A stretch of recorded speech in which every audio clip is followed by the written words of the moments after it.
आपकी आवाज में आज एक बार फिर बात कोरोना की।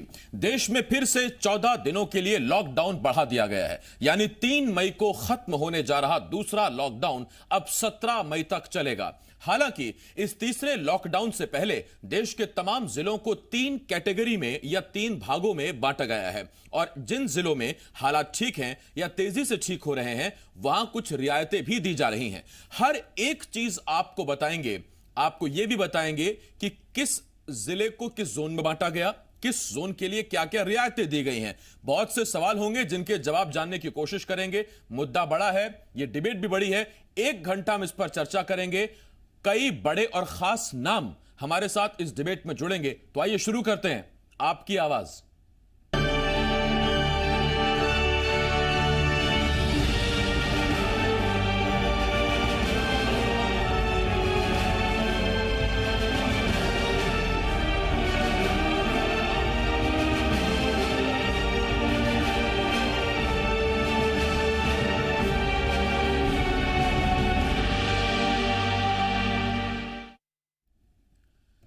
और इस वक्त की सबसे बड़ी खबर यह है कि देश में एक बार फिर 2 हफ्ते के लिए लॉकडाउन बढ़ा दिया गया है, यानी कि 3 मई को खत्म होने वाला लॉकडाउन अब 2 हफ्ते के लिए और बढ़ गया है। देश में अब 17 मई तक लॉकडाउन जारी रहेगा। लगातार दूसरी बार देश में लॉकडाउन बढ़ाया गया।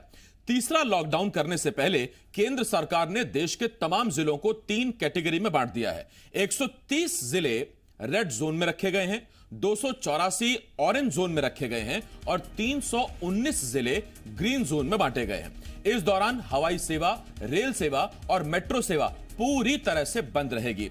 रेड जोन के जिलों में कोई रियायत नहीं दी जाएगी, जबकि ऑरेंज जोन को थोड़ी और ग्रीन जोन के जिलों को कई रियायतें दी जाने वाली हैं। और ये रियायतें कौन सी होने वाली हैं, ये भी हम आपको बताते हैं। सभी स्कूल कॉलेज पूरी तरह से बंद रहेंगे। सड़क के जरिए एक राज्य से दूसरे राज्य में जाने पर रोक रहेगी। इस दौरान होटल और रेस्टोरेंट सहित शैक्षणिक, प्रशिक्षण, कोचिंग संस्थान भी बंद रहेंगे। लॉकडाउन के दौरान सभी गैर जरूरी कामों के लिए लोगों का आना जाना सुबह 7 बजे से शाम 7 बजे के बीच सख्ती से प्रतिबंधित रहेगा। हालांकि ग्रीन जोन में गृह मंत्रालय ने जो छूट दी है वो जारी रहेगी। अब ग्रीन जोन को क्या क्या राहत मिली है वो हम आपको बताते हैं। देखिए, सबसे पहले तो हम आपको ग्राफिक्स में ये भी दिखा रहे हैं कि कौन कौन से जिले कहां कहां है। देखिए, रेड जोन वो जिले होंगे जहां 20 से ज्यादा कोरोना के मरीज हैं, जहां मरीज एक्टिव हैं। ऑरेंज जोन वो जिले हैं जहां पिछले 14 दिनों में कोई नया केस नहीं आया। ग्रीन जोन में थोड़ा सा बदलाव किया गया है। पहले गृह मंत्रालय ने, स्वास्थ्य मंत्रालय ने जो गाइडलाइन जारी की थी, ग्रीन जोन वो जिला है जहां 28 दिनों में कोई नया केस नहीं आया। हालांकि इसमें अब अमेंडमेंट कर दिया गया है, संशोधन किया गया और अब ये कि जहां 21 दिनों में कोई नया केस सामने नहीं आया वो ग्रीन जोन है। तो ये 3 हिस्सों में कैसे बांटा गया हमने आपको बता दिया। रेड जोन में देश के 130 जिले हैं, ऑरेंज जोन में देश के 284 जिले हैं, ग्रीन जोन में देश के 319 जिले हैं। अब मध्य प्रदेश में कौन कौन से जिले रेड जोन में है, ऑरेंज जोन में है, ग्रीन जोन में है, ये हम आपको बताते हैं और साथ ही में छत्तीसगढ़ का भी जो जिले हैं वो हम आपको बताते हैं। तो 2 हफ्तों तक लॉकडाउन बढ़ा दिया गया है। 17 मई तक लॉकडाउन जारी रहने वाला है।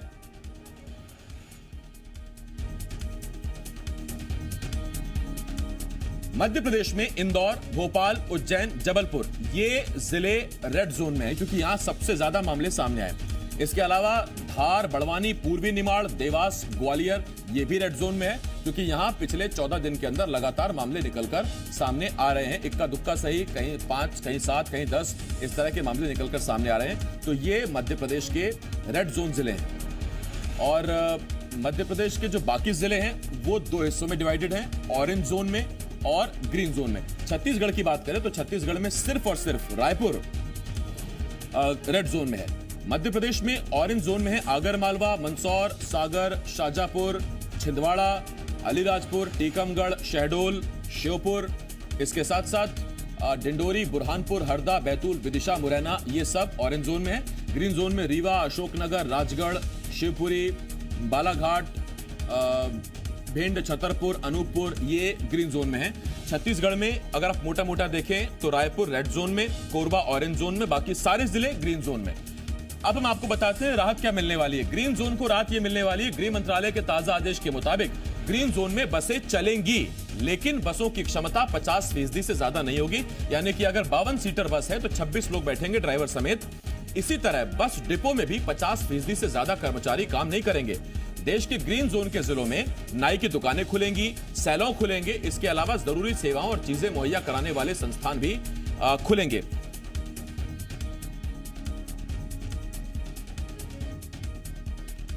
और इसके साथ आपको यह भी बता दें कि जो ग्रीन जोन है वहां एक रियायत यह भी होगी कि पान, गुटखा, सिगरेट की दुकानें भी खुलेंगी, लेकिन वहां पर जो जरूरी दूरी है यानी कि 2 गज की दूरी उसे मेंटेन करना पड़ेगा। इसके साथ ही ऑरेंज और ग्रीन जोन में अभी खबर यह आ रही है कि वहां पर शराब की दुकानें भी खुलेंगी। तो 4 मई से ये राहत मिलेगी, इन चीजों में छूट दी जाएगी। हालांकि जो रेड जोन है उसमें ज्यादातर पहले की तरह पाबंदी रहेगी।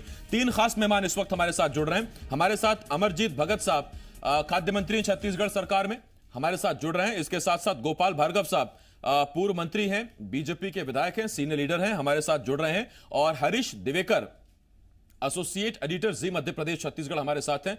आप तीनों का बहुत बहुत स्वागत करता हूं। सबसे पहला सवाल गोपाल भार्गव साहब से, उसके बाद अमरजीत भगत जी आपके पास आता हूं। भार्गव साहब, देखिए, ये तो कयास लगाए भी जा रहे थे और ये उम्मीद भी थी कि लॉकडाउन तो बढ़ेगा, क्योंकि जिस तरह से मामले 30,000 के पार हो गए, 35,000 के पार हो गए, एकदम से लॉकडाउन हटा देना ठीक नहीं देश में।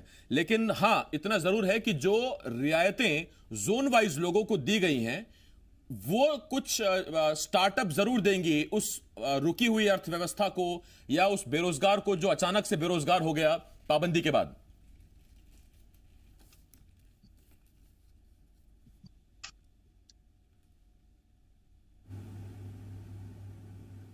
गोपाल जी, आवाज मिल रही है क्या?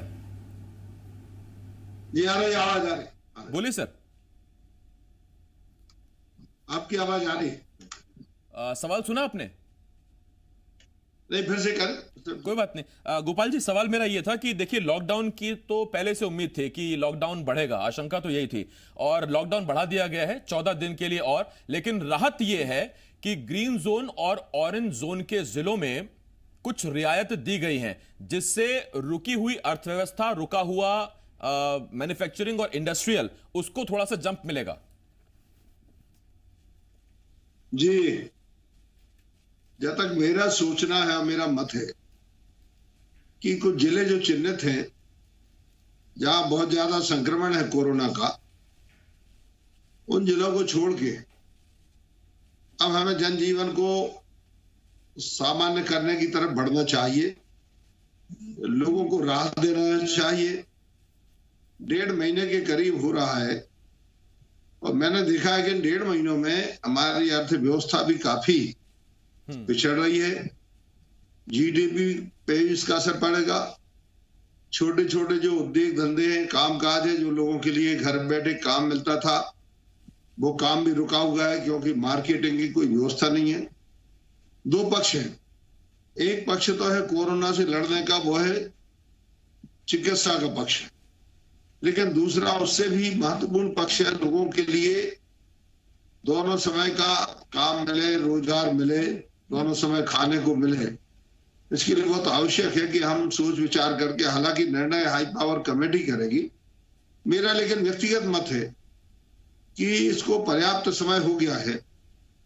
हालांकि मैं बहुत ज्यादा इस मामले में ज्ञानी तो नहीं हूं, लेकिन इतना मैं कह सकता हूं कि कोरोना का विस्तार जो होना था, वो विस्तार उन क्षेत्रों में हुआ है, हो चुका है, और उसका नियंत्रण भी सरकार ने प्रभावी तरीके से किया है। मेरा ये कहना है कि जैसा आपने अलग अलग 3 जोन में बांटा है, ग्रीन में आपने जो गुलाबी है उसमें, और आपने रेड जो जोन है उसमें, मेरा मत यह है कि ग्रीन और गुलाबी के लिए हमें एकदम पूरी तरह से ओपन कर देना चाहिए, कुछ बंधनों के साथ। तो इससे हमारा जनजीवन सामान्य होगा, क्योंकि जितना वक्त असामान्य होने में लगा है या जाम होने में लगा है, उतने उससे अधिक वक्त हमें इसको लाइन पे लाने में लगेगा, सामान्य होने में लगेगा। मेरे पास में दिन भर में आप देख ले, मेरे मोबाइल पे कम से कम 1000 से ज्यादा फोन आते, और उन फोन में हमेशा ये तकलीफ है, अलग अलग राज्यों में लोग फंसे हुए। सरकारों ने व्यवस्था ही बनाई है कि हम राज्यों से लोगों को वापस लाएंगे, राज्य के अंदर भी व्यवस्था बनाई है कि जिलों से लोगों को वापस लाएंगे लेकिन वह प्रभावी तरीके से नहीं हो पा रहा है।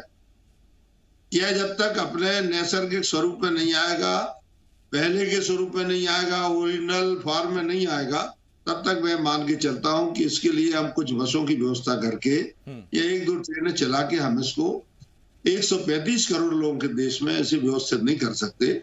और इस कारण से बहुत आवश्यक है कि अब हम ग्रीन जोन और जो गुलाबी जोन है उसके लिए हम पूरी तरह से मुक्त कर दें। ठीक, कुछ व्यवस्थाएं यदि हमको कुछ नियंत्रण, कुछ उस पर यदि हमारे लिए रोक लगाने का काम हो तो उस काम के लिए करें, लेकिन मैं मान के चलता हूं कि अनिश्चित काल के लिए 14 दिन फिर लॉकडाउन बढ़ाने में आप स्वयं देख रहे होंगे कि लाखों लोग पैदल चले आ रहे हैं, साइकिल पे चले आ रहे हैं, महिलाएं भी आ रही हैं। सवाल अगला है, लेकिन इस सवाल में अमरजीत जी से पूछना चाहता हूं। गोपाल जी, मैं आपके पास आ रहा हूं।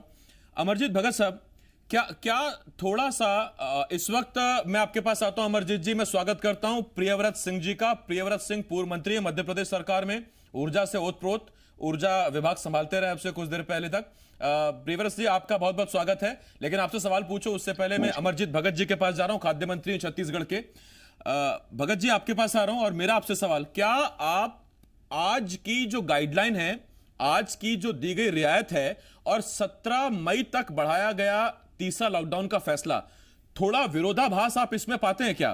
क्योंकि ऑरेंज और ग्रीन जोन की जिस इंडस्ट्रियल सेक्टर को आप छूट देने जा रहे हैं, सीधा मतलब वहां फैक्ट्रीज खुलेंगी, मालिक आएंगे तो मजदूर ढूंढेंगे। मजदूर पहुंच गए हैं अपने गांव ये सोचकर कि नौकरी तो है नहीं, खेत में जो होगा वो खा लेंगे। अब मजदूरों को वापस बुलाएंगे। एक तरफ मजदूर पैदल अभी अभी घर पहुंचे हैं। आपको अगर ये करना था तो क्या ये उस दौर में नहीं किया जा सकता था जिस दौर में सैकड़ों सैकड़ों किलोमीटर आदमी पैदल चलकर गांव जा रहा था? ये जो आपने अभी नियम बनाए हैं या जो राहत दी है, ये उस वक्त भी दी जा सकती थी और अभी भी।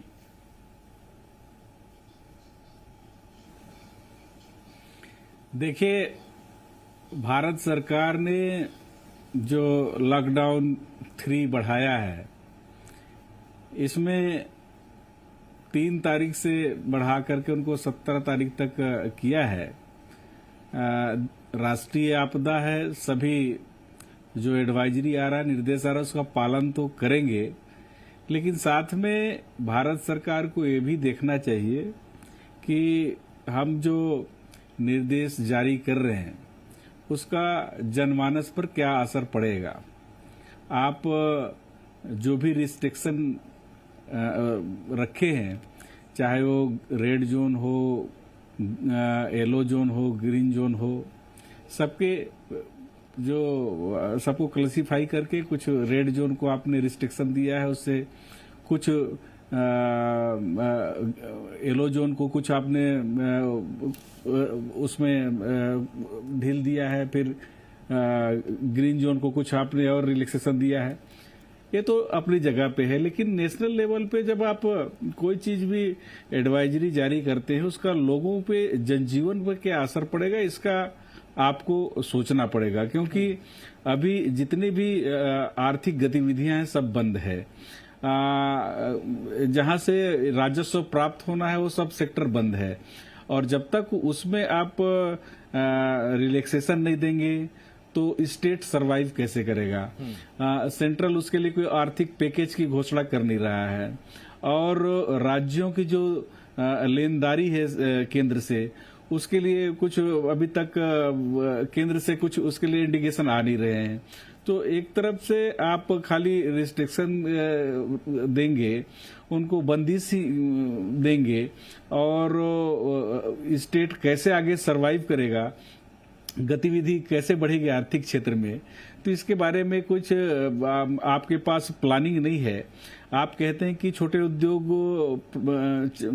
प्रारंभ होंगे कुछ शर्तों के साथ, तो आप ही ने जो कहा कि अब मजदूर अपने अपने गांव चले गए हैं, जब तक उनको वापस नहीं लाएंगे, जब तक उनको कुछ पैकेज नहीं देंगे इंडस्ट्रीज को, तो रिस्ट्रक्चर उसका कैसे होगा, कैसे स्टार्ट करेगा वो।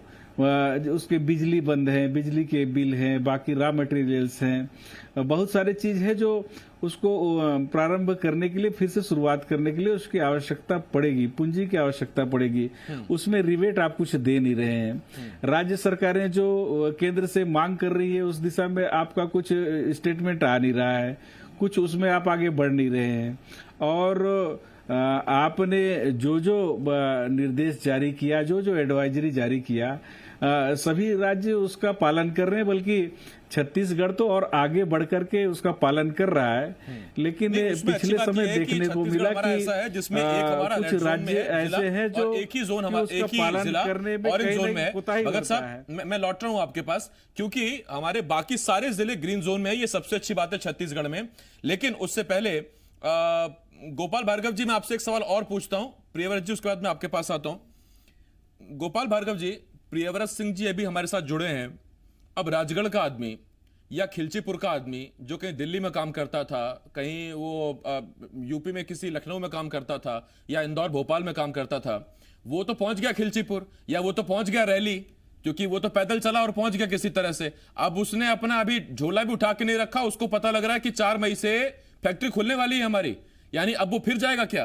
तो ये जो चीजें अभी आप कर रहे हैं, क्या ये देश में उसी वक्त में नहीं हो सकती थी जब मामले थोड़े थे, हमको पता थे कि ये कंटेनमेंट जोन है, अगर इसी को पूरी तरह से रिस्ट्रिक्ट कर दें तो देश बाकी चलेगा, वो संभाल लेगा इलाकों को।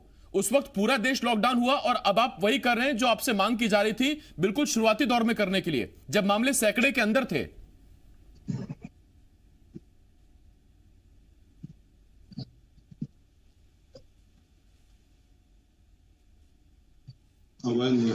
गोपाल जी, आप सुन पा रहे हैं मुझे?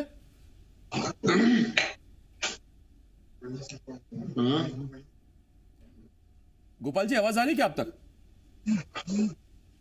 देखिए, पूरी बात आपकी नहीं सुनी, लेकिन मैं नक्शेल्स में मैं संक्षेप में इसका जवाब देना चाहूंगा। बिल्कुल सर। कि भारत सरकार ने मनरेगा राज्य में शुरू करके और फिर से प्रदेश के श्रमिकों के लिए, खासतौर से ग्रामीण श्रमिकों के लिए काम मिले, तो मनरेगा का काम जोरों से शुरू कर दिया है।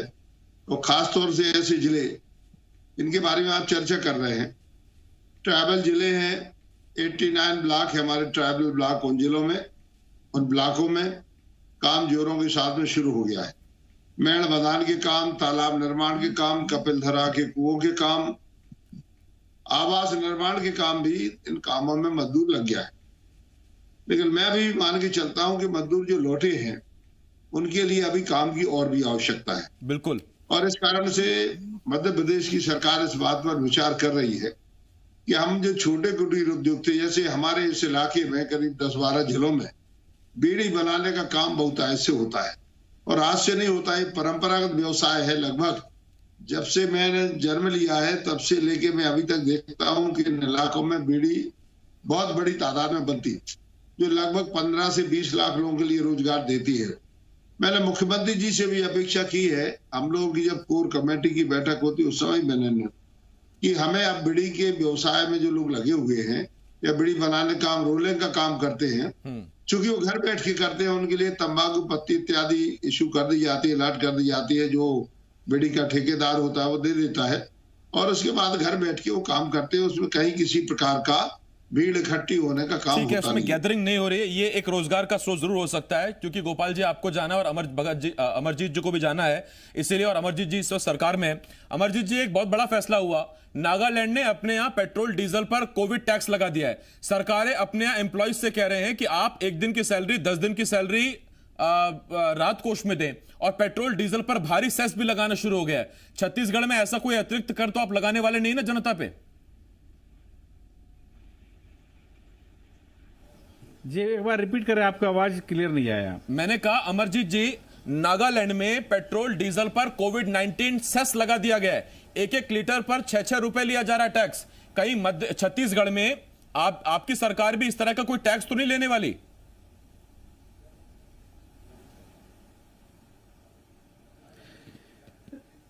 आपकी आवाज नहीं आ रही है सर। आम आदमी की जेब का मसला है सर, बहुत जरूरी है आप तक आवाज पहुंचे, आपकी बात जानूं। आम आदमी पूछना चाहता है, कोविड-19 नाम का कोई टैक्स तो नहीं लगाने वाले? साउंड कम करो ना, साउंड। सवाल अधूरा रह गया। यहाँ एक बहुत छोटे से ब्रेक रुकना होगा, लेकिन गोपाल भार्गव जी बहुत शुक्रिया आपका, अमरजीत भगत जी आपका बहुत शुक्रिया, प्रियव्रत सिंह हमारे साथ जुड़े हुए हैं। बस एक छोटा सा ब्रेक है, फौरन लौट रहे हैं, क्योंकि कांग्रेस इस पर क्या कहती है तब जबकि तीसरी बार लॉकडाउन बढ़ाया गया है, और ये लॉकडाउन क्या कोरोना खत्म करेगा देश से? ये तमाम सवाल हैं जो हम पूछेंगे। बस एक छोटा सा ब्रेक, जल्द लौट रहे हैं। अपने कदम बढ़ाना शुरू कर देने चाहिए थे, क्योंकि आपने देखा जिस तरीके से एक आयरन कर्टन की तरह लगाया गया 23 तारीख को, और सब दूर बंद कर दिया गया, लॉकडाउन कर दिया गया, और उससे स्पष्ट रूप से देखने में आया कि जो हमारे दैनिक दिहाड़ी के मजदूर हैं, जो बड़ी विषम परिस्थितियों में बड़े बड़े शहरों में, बड़े बड़े इंडस्ट्रियल जोन्स में रहते हैं, एक कमरे में, दो कमरे में, कईयों के पास टॉयलेट हैं, कईयों के पास टॉयलेट नहीं है, कुछ लोगों के पास पानी की व्यवस्थाएं हैं, कईयों के पास पानी की व्यवस्थाएं भी नहीं है, और इस जो इकोनॉमिक स्टाटा जो ये है वर्कर्स का, लेबरर्स का, इसको इनकी डेली वेजेस बहुत कम है, इनकी सेविंग्स भी बड़ी कम होती हैं, और कई लोग डोमेस्टिक हेल्प की तरह बड़े बड़े शहरों में काम कर रहे थे, जिनके मालिकों ने उनको काम से आने से मना कर दिया कि आप हमारे यहाँ काम पे मत आइए। उनके पास छोटा सा शेल्टर था रहने का, वो शेल्टर में रहना उनके लिए संभव नहीं था, उनकी सेविंग्स नहीं थी, और वो सब लोग, जैसे आपने देखा पूरे भारत में, कोई रिक्शा में बैठ के, कोई साइकिल पर बैठ के, कोई पैदल, कोई ट्रक में बैठकर, कोई पिकअप वैन में बैठकर, जिसको जो साधन मिला वो निकल गया। अब चुनौती हमारे सामने ये रही कि अगर इनकी व्यवस्था हम पहले ही कर देते, ये कह देते कि भाई 7-8 दिन बाद ये लॉकडाउन होना है, स्पेशल ट्रेनें चल जाती, इनको अपने अपने क्षेत्रों में पहुंचा दिया जाता, तो शायद इन विषम परिस्थितियों का हमें सामना नहीं करना पड़ता। ये सबसे बड़ी चुनौती है। और अब जो दूसरा सवाल आपने उठाया कि अब लॉकडाउन खत्म हो रहा है, और लॉकडाउन खत्म होने के बाद ग्रीन और ऑरेंज जोन्स में कामकाज शुरू होगा, तो यही लोगों का वापस ट्रांसपोर्टेशन होगा, तो 2 बार इनका जो आना और जाना होगा, उसमें ये जो गरीब लोग हैं, जो गरीब तबका हमारे देश का, ये एक्सपोज होगा। सबसे ज्यादा ट्रैवलिंग में व्यक्ति एक्सपोज होता है। घर के अंदर व्यक्ति सुरक्षित है, लिमिटेड लोगों से मिल रहा है, पर जब वो ट्रैवल कर रहा है, चाहे वो पैदल जा रहा है, चाहे वो साइकिल पे जा रहा है, चाहे वो मोटर व्हीकल में जा रहा है, तो वो एक्सपोज हो रहा है। और ये जो हमारा गरीब तबका एक्सपोज हो रहा है, जिसके पास चिकित्सा सुविधाएं भी बहुत अच्छी तरह से उपलब्ध नहीं है, उनको हम एक्सपोज करने का काम कर रहे हैं। अगर ये थोड़ा अच्छी तरीके से प्लान कर लिया जाता, और ये रिस्क लेने की जरूरत नहीं थी या थी, इस पर हम बात करेंगे। प्रियव्रत जी, मैं आता हूं आपके पास। धर्मलाल कौशिक साहब, आपके पास आ रहा हूं, लेकिन एक सवाल जो मैं अमरजीत जी से पूछना चाहता हूं, वो भी सरकार में, उसका जवाब आप भी जानना चाहेंगे, छत्तीसगढ़ की जनता भी जानना चाहेगी। अमरजीत भगत साहब, नागालैंड ने कोविड टैक्स लगा दिया है, कोविड-19 टैक्स, पेट्रोल पर करीब करीब 6 रुपए प्रति लीटर, डीजल पर करीब करीब 5 रुपए प्रति लीटर। छत्तीसगढ़ सरकार में तो खजाना भरने की ऐसी कोई स्कीम आने वाली नहीं है ना सर? अभी आम आदमी बहुत गौर से सुन रहा है आपको।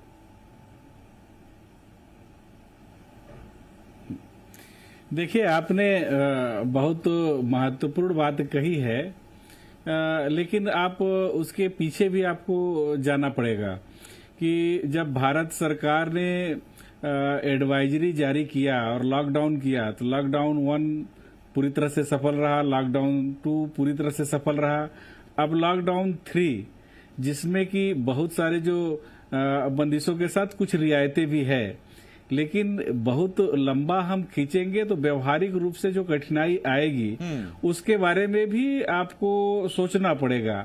आप एक तरफ तो लोगों के लिए कोई आर्थिक पैकेज दे नहीं रहे हैं, और दूसरे तरफ आप कुछ जो यहाँ पर बैंक में जो घोटालेबाज हैं उनका आप कर्जा माफी कर रहे हैं। आप लोगों के जो देश के लिए अच्छे काम कर रहे हैं, चाहे वो पुलिस के हों, चाहे वो हेल्थ सेक्टर के लोग हों, उनके पेमेंट्स को आप काटने की बात कर रहे हैं, उनमें बढ़ोतरी को रोकने की बात कर रहे हैं। तो आप एक तरफ तो जो पूरे डिवोटी होकर के काम कर रहे हैं, उनके साथ बंदिश और उनका आर्थिक पक्ष के बारे में आप बहुत कड़ाई से पेश आ रहे हैं, और दूसरे तरफ जो रिलैक्सेशन देना चाहिए उनको ना दे करके आपने ऐसे लोगों को रिलैक्सेशन दे रहे हैं, छूट दे रहे हैं, जो कि लोगों के गाढ़ी कमाई को लेकर के जिसने गड़बड़ी किया है उनसे वसूली करने के बजाय उनका छूट कर रहे हैं। तो ये इस प्रकार का मापदंड कहीं से भी तर्क संगत नहीं है। आपने नागालैंड के बारे में कहा कि सर, आपने कोई कोविड-19 का सर्च लगा नहीं किया। छत्तीसगढ़ में ऐसा अभी कोई विचार नहीं किया गया है। बहुत राहत देने वाला बयान दिया है सर आपने। कोई भी प्रदेश, कोई भी ये बहुत राहत देने वाला बयान दिया अमरजीत भगत जी, और ये मध्य प्रदेश छत्तीसगढ़ के दर्शकों के लिए बहुत बड़ी सौगात है। बहुत चिंता का विषय है हाँ, कि सरकार अभी टैक्स बढ़ाने पर विचार नहीं कर रही है। दृष्टिकोण क्लियर करना पड़ेगा और जो भी नीति बना रहे हैं उसे व्यवहारिक रूप से उसमें नीतिगत निर्णय लेना पड़ेगा, ताकि स्टेट उसमें सफरर ना हो। अपने अपने स्टेट को किस प्रकार से आगे ले जाएंगे, आर्थिक रूप से कैसे उनको सरवाइव करेंगे, ये प्लानिंग स्टेट से भी पूछना चाहिए। और जो अगर सलाह दे रहे हैं, कुछ उनका दिक्कत है तो उस पर सुनवाई करना चाहिए। ठीक, मैं आ रहा हूं आपके पास, लेकिन धर्मलाल जी एक सवाल मैं आपसे पूछना चाहता हूं। देखिए, कुल मिलाकर जो सारा ठीकरा, सारी मुसीबत फूट रही है, वो फूट रही है आम आदमी के ऊपर। नागालैंड में जैसा मैंने भी जिक्र किया कि पेट्रोल डीजल पर कोविड टैक्स लगाया, उसके बाद हरियाणा जहां बीजेपी की सरकार है, हरियाणा में पेट्रोल डीजल महंगा हो गया, सब्जियां महंगी हो गई और बाकी की चीजें भी महंगी होती जा रही, क्योंकि सरकार अब टैक्स लगा रही है। एक तरफ पीएम केयर फंड आपने बनाया, राज्यों में सीएम केयर फंड हो गया। आप लोगों से अपील कर रहे हैं कि आप अपनी 1 दिन की, 5 दिन की, 7 दिन की, 1 महीने की सैलरी उसमें डोनेट करें। दूसरी तरफ उद्योग नीचे चले जाते जा रहे हैं, या तो लोगों की नौकरी जा रही है या फिर उनकी सैलरी में भारी कटौती हो रही है। और तीसरा, लगातार क्रूड के पैसे कम होते चले गए अंतर्राष्ट्रीय मार्केट में, लेकिन देश में अपने पेट्रोल डीजल उतना नहीं गिरा जितना अंतर्राष्ट्रीय कीमतों में, बाजारों में कीमतें गिर रही हैं। उसके बावजूद जो वो फायदा आपको हो रहा है, उस पर भी टैक्स लगाया जा रहा है।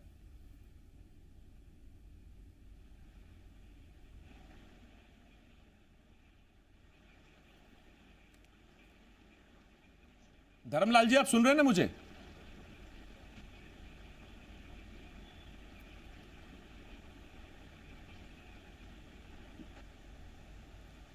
धर्मलाल जी, मैं आपको सुन नहीं पा रहा, आप बोलिए सर।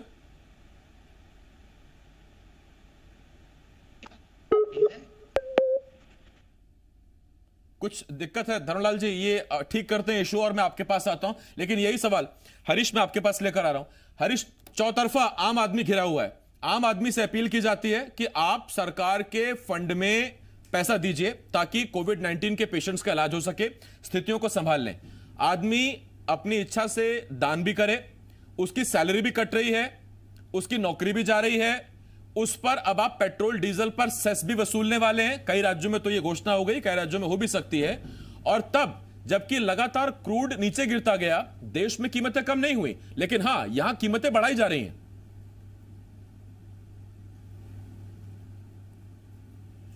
आसिफ बिल्कुल सही कह रहे हैं। और मध्य प्रदेश में कुछ ऐसे हालात हैं, मध्य प्रदेश में जहां कर्मचारियों से कहा गया कि 1 दिन की सैलरी दें, वहीं कर्मचारियों को डीए रोका गया। दूसरी बात कहा गया तो राज्य सरकार की भी मजबूरी इस तरह फंसी हुई है कि मध्य प्रदेश के हालात तो कुछ अलग ही हैं लॉकडाउन को लेकर। मध्य प्रदेश की राजधानी रेड जोन में, जो आर्थिक राजधानी कही जाती है, मिनी मुंबई कहा जाता है, इंदौर, वो भी रेड जोन में। ऐसी स्थिति में मध्य प्रदेश तो बिल्कुल स्टक डाउन हो गया है। जो आर्थिक स्थिति है बिल्कुल फंस गई है। और मैं आपको बताना चाहूंगा आसिफ कि मुख्यमंत्री 3 दिन पहले से प्लान कर रहे थे कि भोपाल में कुछ रियायत दी जाएगी, कुछ इंदौर को छोड़ के और उज्जैन छोड़ के, खरगोन छोड़ के कुछ और जिले किए जाएंगे, लेकिन अचानक केंद्र सरकार ने रेड जोन में 9 जिले घोषित कर दिए। इसके चलते मध्य प्रदेश सरकार अब फंस गई है। और ऑरेंज जिले में जो 19 जिले फंसे किए गए वहां भी फंस गई है। अब इंडस्ट्री जो चलनी थी वो भी अटक गई। इंदौर अकेला ऐसा शहर है जहां 80% इंडस्ट्रियलाइजेशन है और बाकी 20% पूरे प्रदेश में। तो अब आर्थिक इकोनॉमिक दृष्टि जो है मध्य प्रदेश की, वो पटरी उतर गई है और राज्य सरकार के लिए भी समस्या आएगी। तो ऐसे में संभावना जो आप बता रहे हैं कि नागालैंड में हुआ, चंडीगढ़ में, हरियाणा में स्थिति, यहाँ भी इन्फ्लेशन रेट एकदम बढ़ेगा और जो प्रदेश के नागरिक हैं उनके ऊपर ही बाहर आना तय है। हो सकता है कि राज्य सरकार इसको जाके कुछ टैक्स लगाए, हालांकि इस तरह बोला नहीं गया, लेकिन राज्य सरकार की मजबूरी है। दूसरा है कि बीजेपी की सरकार मध्य प्रदेश में, बीजेपी सरकार ऊपर है, तो ऐसे में अगर दूसरी सरकार होती तो डिमांड करते, आरोप प्रत्यारोप रखते। यहाँ तो अब बोलने की स्थिति भी नहीं है। और वैसे भी आप समझ रहे हैं कि प्रदेश में लंगड़ी सरकार है, प्रदेश में मंत्रिमंडल गठन होना है, शिवराज सिंह जी चौहान जी अभी नए नए मुख्यमंत्री बने। तो ऐसी स्थिति है कि मध्य प्रदेश सरकार जो अपना रेवेन्यू करेगी, रिसोर्सेज करेगी, आर्थिक कमेटी बनाई है और जो कमेटी के जो रिसोर्सेज आए, बात आई है उसमें निकल के, लेकिन उसके हिसाब से लग नहीं रहा कि राज्य सरकार पटरी पे आ पाएगी आर्थिक रूप से। तो ऐसी स्थिति में आसिफ जो आप बता रहे हैं, यहां भी टैक्सेस लगने की संभावना अंदर खाने से बात आ रही है। किस रूप में लगाए जाएंगे अलग बात है। हालांकि उपचुनाव है तो सरकार इतना बड़ा रिस्क नहीं लेगी उपचुनाव में, लेकिन इसकी स्थिति उपचुनाव बाद 6 महीने बाद ये देखिए, ये सारी बातें आपने बता दी हरीश जी। उपचुनाव भी है, उसकी भी टेंशन है, टैक्स बढ़ा नहीं सकते, बढ़ाएंगे नहीं तो राजस्व कहां से आएगा, राजस्व नहीं रहेगा तो इलाज कैसे होगा, बड़ी मगजमारी है। खैर मैं लौट रहा हूं हरीश जी इस पर, आपके पास धर्मलाल कौशिक जी पर अब आवाज पहुंच रही है।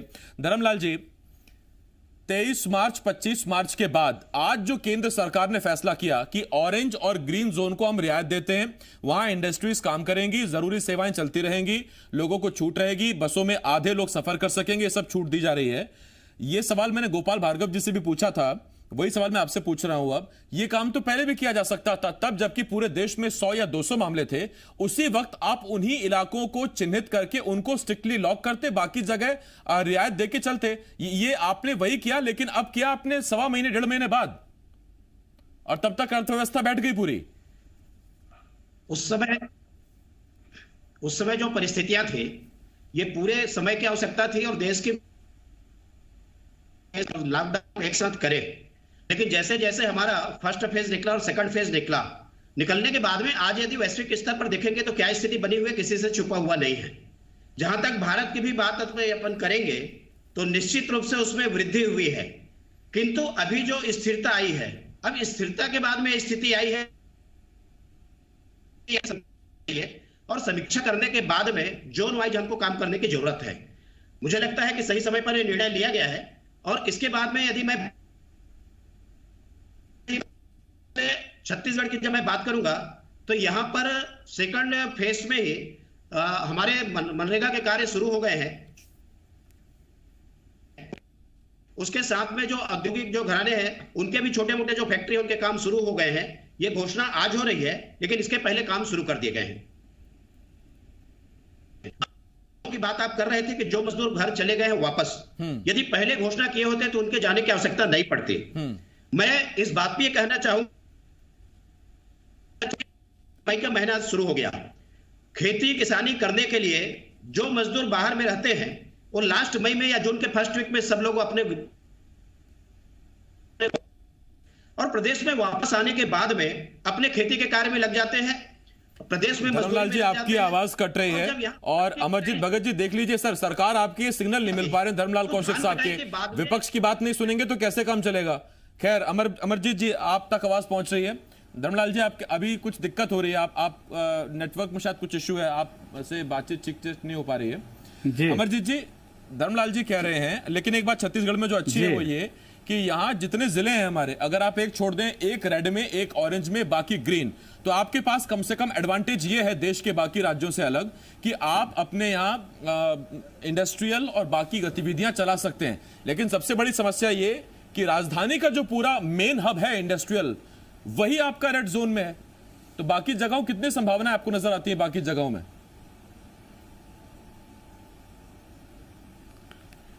देखिए, रेड जोन में बहुत सारे रिस्ट्रिक्शंस है और वहां पर आर्थिक गतिविधियों को संचालित करने में खासी दिक्कत आएंगी।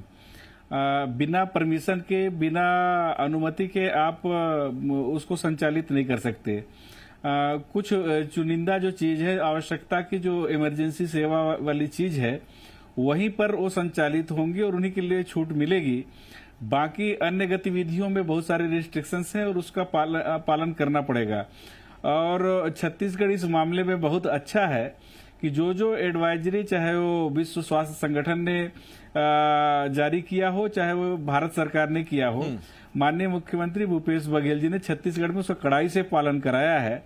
और आज हम कह सकते हैं कि यहाँ पर जो नियंत्रण में, अगर हम नियंत्रण करने की स्थिति में है और आज समाप्ति की ओर है, तो वो केवल है कि यहाँ पर जो एडवाइजरी जारी हुआ था उसका कड़ाई से पालन हुआ। अब व्यवहारिक दिक्कतें हैं कि लॉकडाउन 1, 2 तो बढ़िया से सफल रहा, पूरी तरह से सफल रहा, लोगों ने सहर्ष उसको पालन किया। लेकिन अगर थर्ड हम उनके ऊपर रिस्ट्रिक्शन के साथ अगर जारी करेंगे तो बहुत सारी व्यवहारिक दिक्कत है, क्योंकि लोगों को काम पे नहीं जा सकते, आवश्यकता की उनको जो वस्तु है वो समाप्त हो गया है।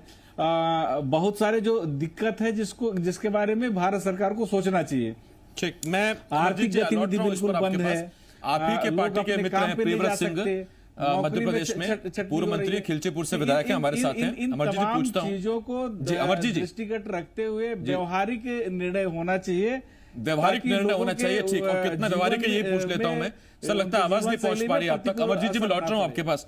प्रियव्रत सिंह जी, अभी जो छत्तीसगढ़ के नेता प्रतिपक्ष हैं धर्मलाल कौशिक साहब ने एक बात कही। उन्होंने कहा कि अप्रैल के आखिर में या मई में कई मजदूर या बहुत बड़ी तादाद में मजदूर अपने अपने गांव लौटते हैं फसल कटाई के लिए और बाकी चीजों के लिए। हम जानते हैं कि ये चना, सरसों, गेहूं, मसूर, ये इसका सीजन होता है। तो खिलचीपुर के भी जितने लोग सब बाहर काम करते हैं वो लौट आते हैं क्या इस दौर में?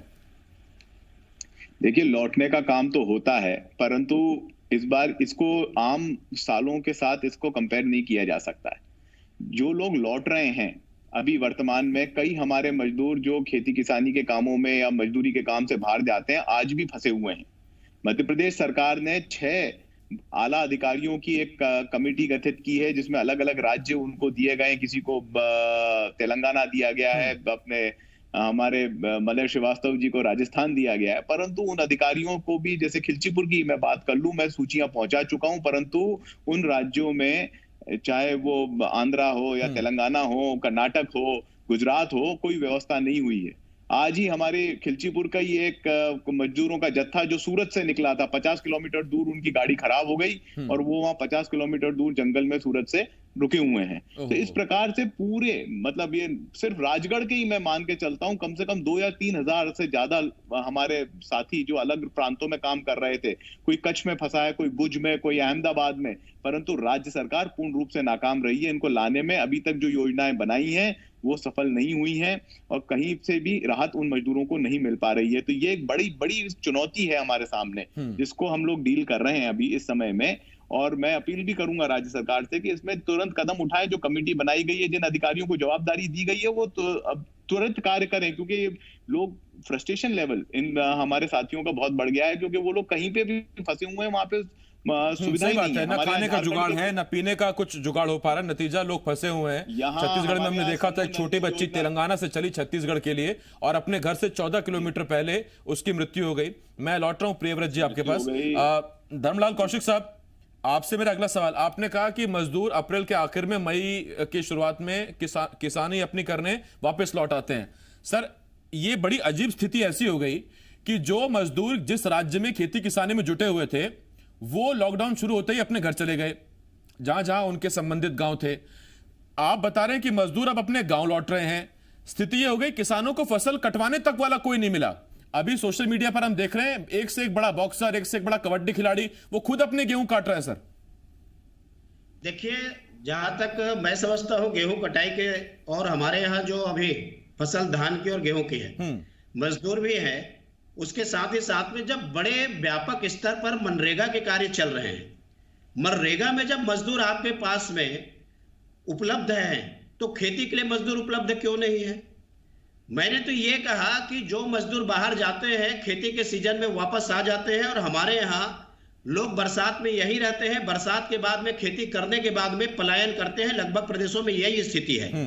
इसलिए आज ये स्थिति नहीं है। आप मनरेगा का हिसाब लगाइए कि कितने मजदूर वहां पर काम कर रहे हैं, और जो मजदूर मनरेगा में काम कर रहे हैं यदि खेत में जाना चाहे तो मुझे नहीं लगता कि गेहूं की कटाई के लिए या हमारे यहाँ फसल की कटाई के लिए, धान के लिए मजदूर उपलब्ध ना हो। उसके साथ ही साथ में आज प्रायोरिटी लोगों के, जो किसानों की है, हार्वेस्टिंग का है कि लोग हार्वेस्टर लेकर के जाते हैं और हार्वेस्टर लेकर के जाकर के सीधा उसकी कटाई करवाते हैं और उसके बाद सीधा मंडी में पहुंचाते हैं। तो मजदूरों की जहां तक मैं समझता हूं कोई दिक्कत किसी भी प्रदेश में नहीं है। मैं तो उस बात को उठाया हूं कि आपने कहा कि यदि मान लो फैक्ट्री खोलेंगे और फैक्ट्री खोलने के बाद में जो मजदूर गए अभी बिस्तर भी नहीं खोले, उनको वापस आना पड़ेगा। अभी आपके सामने ये बात हो रही है कि मजदूर वापस आए नहीं हैं। जो पैदल चल करके आए हैं वो बड़ी सीमित संख्या में आए हैं। मैं तो शिवराज जी को धन्यवाद देना चाहता हूं कि कम से कम वो कमेटी बना लिए, सब कुछ घोषित कर दिए, नोडल अधिकारी बना दिए। हमारे यहाँ तो आज ये स्थिति आई है कि नोडल अधिकारी बनाने के बाद लगातार हम लोग उनको प्रेषित कर रहे हैं कि हमारे यहाँ के जो मजदूर बाहर गए हुए हैं उनको अब उनके घर पहुंचाने की आवश्यकता है। तब मुख्यमंत्री जी और बाकी जब दूसरे प्रदेश में लाना शुरू कर दिए तब वो ताक रहे थे कि रेल की व्यवस्था होगी तब लेकर के आएंगे। अरे बहुत सारे जगह में रेल की जरूरत नहीं है, आपको बस भेजिए, बस में जहां पर कम संख्या में लोग हैं बस में बैठ करके आ जाएंगे। और रेल की बात तो वही हो रही है कि जहां लार्ज स्केल में मजदूर वहां पर है और लाने की आवश्यकता होगी, बस में दिक्कत होगी, वहां पर की बात। लेकिन ये तैयारी जो भी हो, लेकिन आने वाले समय के लिए अभी तत्काल तैयारी करने की आवश्यकता है। पैदल किसी को आने की जरूरत नहीं है, उनको कम से कम ये प्रयास करें कि रोकें। जिस प्रकार से छत्तीसगढ़ में घटना हुई है और वो बच्ची की डेथ हुई है, ऐसी देश में कोई घटना ना हो, इसके लिए जहां जो भी सरकारें हैं उसको तत्काल कदम उठाने की आवश्यकता है कि उनको सकुशल गांव तक पहुंचा सके, क्वारंटाइन करा सके और सुरक्षित गांव वाले भी रहे, मजदूर भी रहे। ये सारी व्यवस्था करने की जरूरत है और मैं समझता हूं इस व्यवस्था में तत्काल लग जानी चाहिए। ठीक, मेरे पास वक्त खत्म हो गया। बहुत शुक्रिया प्रियव्रत सिंह जी, बहुत शुक्रिया अमरजीत भगत साहब, बहुत शुक्रिया धर्मलाल कौशिक जी, हरीश आपका बहुत शुक्रिया, आप हमारे साथ जुड़े। तो देखिए, बड़ी खबर यह है इस वक्त कि देश में एक बार फिर लॉकडाउन बढ़ा दिया गया। 17 मई तक अब लॉकडाउन है। 3 जोन में जिलों को बांटा गया है, red zone, orange zone, green zone. Orange zone और ग्रीन जोन को उनके हिसाब से कुछ रियायतें दी गई हैं। रेड जोन में प्रतिबंध पहले की तरह रहेगा, लेकिन जो एक कोशिश की गई है अर्थव्यवस्था एक बार फिर शुरू करने की, काम धंधे पर लोग लौटे, नियमित जीवन में जिंदगी वापस लौटे, कितनी व्यवहारिक वो अब नजर आएगी, कैसे आगे देश बढ़ेगा, अर्थव्यवस्था को जो कोशिश की जा रही है उठाने की, जंप देने की, वो कितनी होगी। और सबसे बड़ी बात, ये जो धीरे से टैक्स लगाने का सिलसिला शुरू हुआ है, ये कहां जा